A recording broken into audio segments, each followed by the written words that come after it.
and Rajab means that actually it's a month of Allah subhanahu wa ta'ala. یہ اللہ پاک کا مہینہ ہے. تو اس کا کیا مطلب ہے؟ That establish your relationship, your broken, your weakened relationship with Allah Jalla Majduhu. یہ مہینہ. تو وہ گناہ چھوڑ دو, وہ نیکیاں اپنا لو اس مہینے میں. And Shaban is the month of the Prophet alayhi salatu wasalam. What does that mean? It's the month of Rasulullah sallallahu alaihi wasallam. It means re-establish and rekindle and renew your relationship with Rasulullah sallallahu alaihi wasallam, which you should have done before, but now is the time. تو شعبان نبی علیہ الصلوۃ والسلام کا مہینہ ہے. اس کا کیا مطلب ہے کہ نبی علیہ السلام کہ بھئی آپ علیہ ایک پورا مہینہ اللہ نے دیا ہے, پورے مہینے میں اپنا تعلق حضور علیہ السلام سے درست کر لو. پورا مہینہ ہے, ٹائم ہے کہ اپنا تعلق ٹھیک کر لو. وہ جو نبی علیہ السلام کے خلاف چیزیں ہیں وہ چھوڑ دو, اور جو آپ علیہ السلام کی سنتیں ہیں ان سے مزین کر لو اپنے آپ کو, ان سے ان کا طریقہ سیکھ لو, ان کے قریب آ جاؤ, درود شریف پڑھو, سنتوں پر چلو. Reestablish your relationship with the prophet علیہ السلام. اچھا, رمضان کیا ہے؟ رمضان از دا منتھ آف امہ. یہ آپ نے سنا ہے, لیکن یہ پتہ کوئی نہیں کہ مطلب اس کا کیا ہے. بھئی رمضان امت کا مہینہ ہے, تو کیا مطلب؟ آپ بھی امتی ہیں, سارے امتی ہیں. کیا مطلب؟ رمضان امت کا مہینہ ہے, مطلب یہ ہے کہ اس مہینے میں امت سے تعلق اپنا صحیح کر لو, امت محمدیہ سے, یعنی لوگوں سے تعلق اپنا ٹھیک کر لو.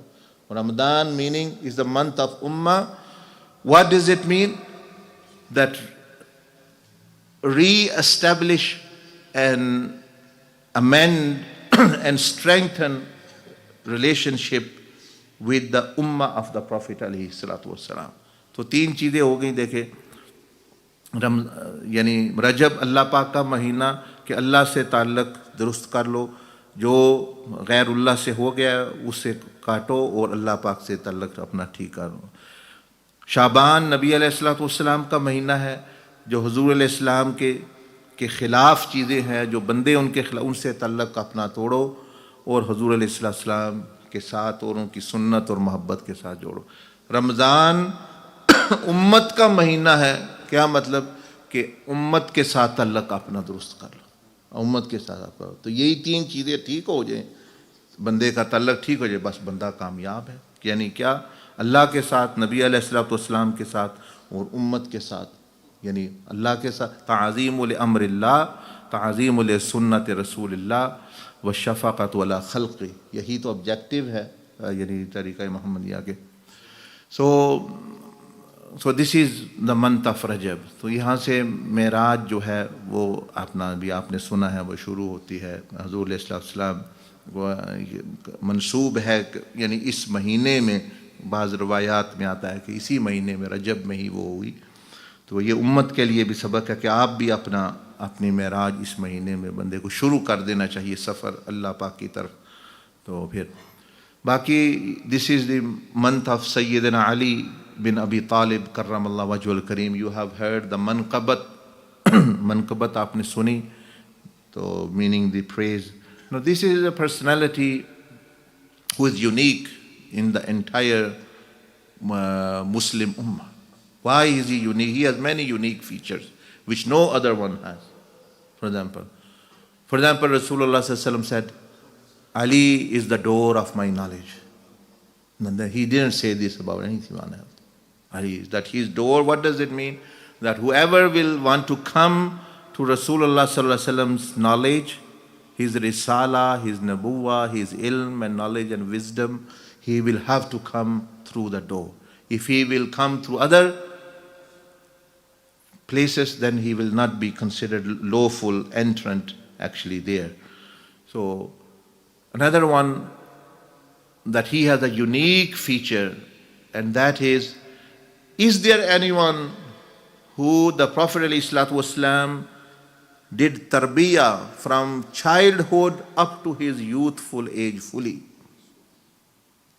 directly under his tutelage and under his supervision? there is no one other than Sayyidina Ali karramallahu wajhahu kareem. Even because Rasulullah had his own sons, but they passed away whilst they were very, very young, 4 or 5 years old. They didn't have the chance to actually grow up in the maturity and youthfully. There was Sayyidina Imam Hassan and Hussein radiallahu anhuma, but they also were about 7, 8 years old when the Prophet ﷺ passed away from this physical world. It was only Sayyidina Ali ibn Abi Talib karram, who as a child, as a baby child, when he was baby, he was also living with the Prophet ﷺ. Because Rasulullah was living in the house of Hazrat Abu Talib. And when he was living separately, he brought Hazrat Ali with him. He didn't leave, he wasn't brought up by his father Abu Talib. You should know that when the Prophet ﷺ was married and separated, he came to the house of Sayyidah Khadijat al-Kubra radiallahu anha. He brought Sayyidina Ali with him as a child, after 8, at that time he was 9 years old, or I think, or actually when they were living together. When Rasulullah announced the prophethood, he was, at that time he was 10 years old, you may say, 10, 11 years. And so at that time he was living there as well. So this was the person who, yes, was born in his own house, in the Kaaba Sharif, they say in the vicinity of Kaaba, passed away in the masjid, and lived his whole life actually with the Prophet ﷺ. From childhood, so Rasulullah ﷺ was doing his tarbiyah, his training, up to actually when they did migration, he migrated. And thereafter, in every war almost, Badr, Uhud, Khandaq, he played a unique role. And the Prophet ﷺ mentioned about him, he said, "Oh Ali, that the example of mine and yours is like Hazrat Musa alayhi salam and Hazrat Harun. Only difference is that there will be no prophet after me." Meaning Rasulullah ﷺ was signaling that how high his status is, that he has the credentials actually of so high level that maybe if there was no end to prophethood, then these people like Hazrat Umar, Hazrat Ali, these will be the prophets of their times. Because he sallallahu alaihi wasallam also said about Hazrat Umar, "Law kana ba'di nabiyyan lakana Umar." If there was to be a prophet after me, it would have been Umar. So these were the people who had so high credentials. And Sayyidina Ali karramallahu wajhul kareem, he says that that Rasulullah sallallahu alaihi wasallam said once to me that when Allah Azza wa Jalla likes someone, when Allah loves someone, what is the sign in his action? He said that the Prophet ﷺ said one of the signs is that Allah starts benefiting creation through that person. हज़रत अली कर्रमल्लाहु वजहहु करीम ने फरमाया कि मुझे नबी अलैहिस्सलाम ने एक मरतबा ये इरशाद फरमाया कि जब अल्लाह पाक किसी बंदे से मोहब्बत करता है, उसकी निशानी क्या है? ज़्यादा मोहब्बत करता है कि उसके ज़रिए मखलूक को फ़ायदा होना शुरू हो जाता है. He becomes like the key of goodness. वो मिफ्ताहुल खैर यानी खैर की चाबी बन जाता है जिस तरह कि वो मखलूक को के लिए फ़ायदा ही फ़ायदा होता है जिधर भी जाए वो. So he said that since then I used to think that Allah Azza wa Jal benefits people through the person who he loves the most. So he said, since I have heard this from the Prophet ﷺ, I am happy on 2 occasions the most. But rather he said, I don't know, in the first occasion I am more happy or in the second one. They said, which one? When are you happy? जिस तरह हमारी भी होती है कि भाई खुशी कब होती है कि भाई जब ये चीज़ मिल जाए या मेरी शादी हो जाए या फलां हो जाए. Everyone has their own criteria that when was the most happy occasion in your lifetime. So Hazrat Ali said that I am most happiest person, or my heart is at the happiest level on 2 occasions. And then he said, I don't know which amongst the 2 I am more happy. I'm so happy in the both. He said, what? Number 1, that when a needy person comes and asks me for help. कि जब कोई साइल, कोई ज़रूरतमंद आके, कोई मुसलमान आके कहता है कि मुझे मदद की ज़रूरत है, मुझे हेल्प की ज़रूरत है, तो मैं खुश होता हूँ, किसी चीज़ से इतना खुश नहीं होता. क्यों? What is the reason? Because he said that I heard from Rasulullah sallallahu alaihi wasallam that when Allah loves that person the most, then Allah benefits people through him. So he said, I think then, Allah wants to benefit through me his creation. That's why he sent this person. But we don't look at it this way. हम समझते हैं ये तो मुसीबत आ गई है, ये तो मदद मांगने के लिए आ गया. The Prophet ﷺ said, be careful and entertain well and appreciate gift of Allah. हज़ूर इस्लाम ने फरमाया जब अल्लाह पाक हदिया भेजे तो उसकी खूब कदर किया करो, उसके सही तरह कदर किया करो. Sahaba ikram Rizwan Ajmain said, Ya Rasulullah sallam, what is hadiya from Allah? What is gift from Allah? He said, a sa'il, a person in need who comes for help, a person in need who asks help from you. That is gift from Allah. Allah wants to bless you. He wants to open, this person is the key for you. So Hazrat Ali, Sayyidina Ali Karramal Wajhul Kareem said, he said, I don't know on which occasion I'm more happy amongst these 2. First one is when someone comes and asks help from me. Because my heart becomes so happy that Allah wants me, He's given me an opportunity, He is making me means to benefit His creation. So he said, I become happy because what Allah has intended for me.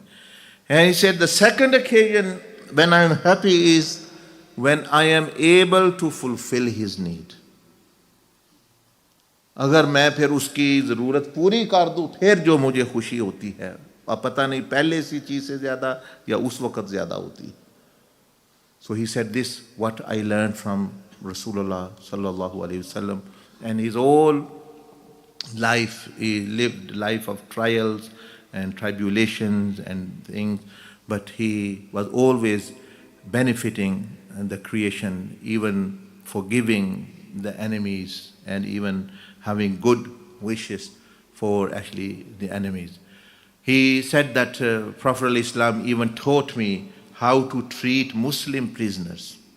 Imagine, at that time it was unimaginable that how can we have a Muslim prisoner, but when during his time of Khalifa, there were times when the Muslims came as prisoners and he followed. So he was a super human being and super companion of Rasulullah sallallahu alaihi wasallam. And imagine for his status, because Prophet Islam said that when a person passes away, Allah Azza wa Jal still adds rewards to his book of deeds through the dua or his offspring when they do good deeds. Huzur Islam फरमाया कि बंदा जब दुनिया से चला जाता है तो 3 चीज़ों में से एक है कि नेक औलाद अगर छोड़ जाए तो वो जो दुआ और नेक अमल करती है तो वो वालिदैन को फ़ायदा. Imagine all the Sadat up to now are his descendants, including Imam Hassan, Imam Hussain, Imam Zain al-Abidin, Imam Muhammad Baqir, Imam Muhammad Jafar al-Sadiq, Imam Ali bin Musa Rada, Imam Muhammad bin Ali, and Sayyidina Abdul Qadir Jilani, Sayyidina Data Ali Hajweri, Sayyidina Nizamuddin Awliya, Sayyidina Abul Hasan Shazli, Sayyidina Ahmad Zarruq, Sayyidina Abdul Aziz al-Dabbagh, Sayyidina Ahmad bin Idris. All these awliya are his descendants. All the Habaib from Sayyidina Abdullah al-Haddad from Yemen and all their descendants. And up to the last one, Sayyidina Imam Mahdi, who will be coming near the day of judgment. वो सारा देखे कितना बड़ा मर्तबा मुकाम है उनका, ये नहीं इस चीज़ का. तो